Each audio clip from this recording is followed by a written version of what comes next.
Lecture audio du conte Le Roi Telet de Jacob et Wilhelm Grimm par Valérie Alain.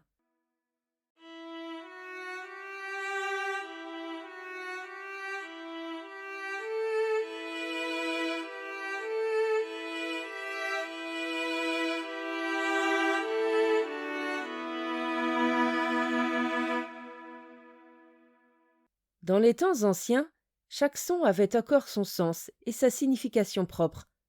Quand le marteau du forgeron résonnait, il disait « Forge-moi, forge-moi ». Quand le rabot du menuisier grinçait, il disait « Tiens, va, tiens, va ». Lorsque les roues du moulin cliquetaient, elles disaient « Dieu aide-nous, Dieu aide-nous ». Et si le meunier était un filou, qui laissait tourner son moulin, celui-ci cessait de parler en dialecte et se mettait à parler en haut allemand, et demandait d'abord, tout doucement, « Qui est là? Qui est là ?»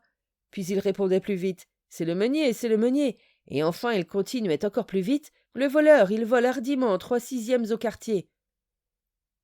En ce temps-là, les oiseaux aussi avaient leur propre langage, que tout le monde comprenait. Aujourd'hui, on n'entend que des gazouillis, des cris perçants et des sifflements, et chez certains oiseaux, cela ressemble à de la musique sans parole. Mais un jour, il vint aux oiseaux l'envie de ne pas rester sans maître plus longtemps, et ils voulurent élire l'un d'entre eux pour qu'il soit leur roi. Un seul était contre, c'était le vanneau. Il avait vécu libre, et c'est libre qu'il voulait mourir. Il volait donc de ci de là, apeuré, et criait « Où aller? Où aller ?» Il se retira dans des marais isolés et peu fréquentés, et il ne se montra plus parmi ses semblables. Les oiseaux voulurent alors se concerter sur la chose, et par un beau matin de mai, ils se réunirent tous, venant des forêts et des champs. Les aigles et les pinsons, les chouettes et les corneilles, les alouettes et les moineaux, à quoi bon tous les nommer? Même le coucou vint, ainsi que la huppe, son sacristain, que l'on appelle ainsi parce qu'on l'entend toujours quelques jours avant le coucou. Il vint aussi un tout petit oiseau qui n'avait pas encore de nom, et qui se mêla à la foule. La poule, qui par hasard n'avait pas entendu parler de la chose, s'étonna de ce grand rassemblement. « Qu'est-ce donc que cela ?» quéqueta-t-elle. Mais le coq rassura sa poulette bien-aimée en disant « Toutes sortes de riches gens », et il lui raconta ce qu'ils avaient l'intention de faire. On décida que c'est celui qui réussirait à voler le plus haut qui serait le roi. Entendant cela, une grenouille, qui était dans les buissons, s'écria pour les mettre en garde. « Que d'eau, que d'eau, que d'eau, que d'eau, que d'eau, que d'eau !» parce qu'elle pensait que cela ferait couler beaucoup de larmes. Mais la corneille lui répondit « Ça ira !» Tout se passerait très paisiblement.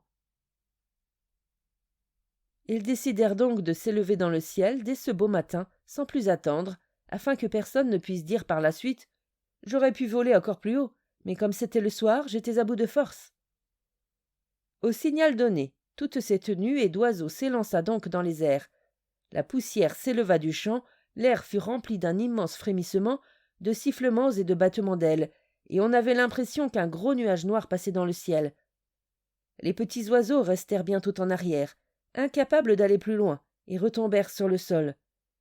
Les plus grands résistèrent plus longtemps, mais aucun ne parvint à égaler l'aigle, qui monta si haut qu'il aurait pu aller crever les yeux du soleil. Et quand il vit que les autres ne pouvaient monter le rejoindre, il se dit « À quoi bon monter encore plus haut? De toute façon, c'est toi le roi. » Sur ce, il commença à se laisser descendre. Les oiseaux qui se trouvaient en dessous de lui se mirent alors aussitôt à crier « C'est toi qui dois être notre roi, personne n'est monté plus haut que toi. »« Sauf moi !» cria le petit gars qui n'avait pas de nom, qui s'était caché dans les plumes du collier de l'aigle.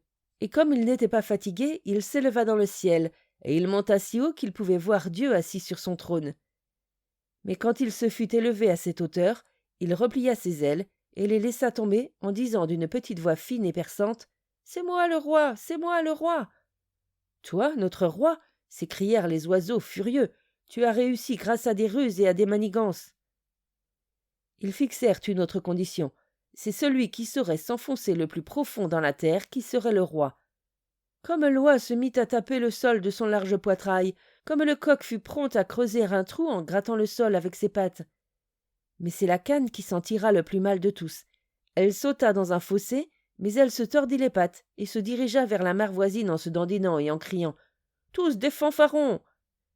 Le petit gars, qui n'avait pas de nom, quant à lui, trouva un trou de souris, se faufila tout au fond, puis il se mit à crier, de sa petite voix fine « C'est moi le roi, c'est moi le roi !» Toi, notre roi, s'écrièrent les oiseaux encore plus en colère.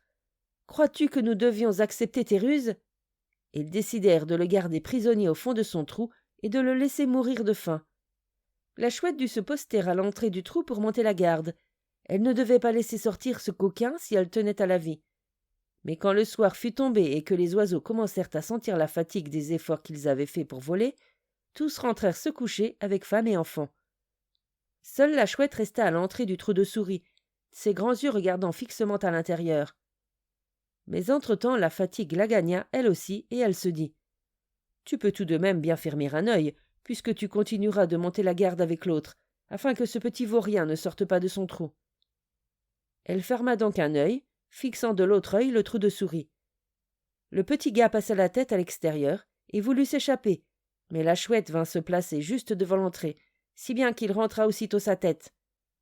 La chouette rouvrit alors l'œil qu'elle avait fermé, et elle ferma l'autre, pensant alterner ainsi pendant toute la nuit. Mais quand elle referma un de ses yeux, elle oublia de rouvrir l'autre, et dès qu'elle eut les 2 yeux fermés, elle s'endormit. Le petit bonhomme eut au fait de s'en rendre compte, et il s'échappa. Depuis ce temps-là, la chouette n'a plus le droit de se montrer pendant la journée, car sinon les autres oiseaux se lancent à sa poursuite et lui font la peau. Elle ne sort que la nuit, mais elle hait les souris, qu'elle poursuit parce qu'elles creusent des trous si sournois. Le petit oiseau non plus n'aime pas se montrer, parce qu'il craint qu'on ne s'en prenne à lui si on venait à l'attraper. Il se promène à l'intérieur des haies, et quand il est parfaitement en sécurité, il crie de temps à autre « C'est moi le roi !» Et c'est pour cette raison que les autres oiseaux l'appellent, pour se moquer de lui, le roitelet. Mais c'est l'alouette qui se réjouissait le plus de ne pas devoir être sous les ordres du roitelet. C'est pour cela que, dès que le soleil se montre, elle s'élève dans le ciel en criant « Ah, que c'est beau, que c'est beau, c'est beau, c'est beau, ah, que c'est beau !»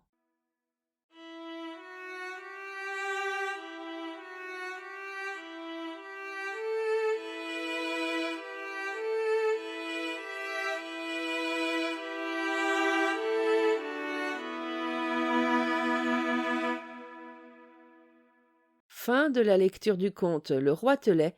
Merci de votre écoute. Je vous rends vos oreilles. Cœur avec les doigts.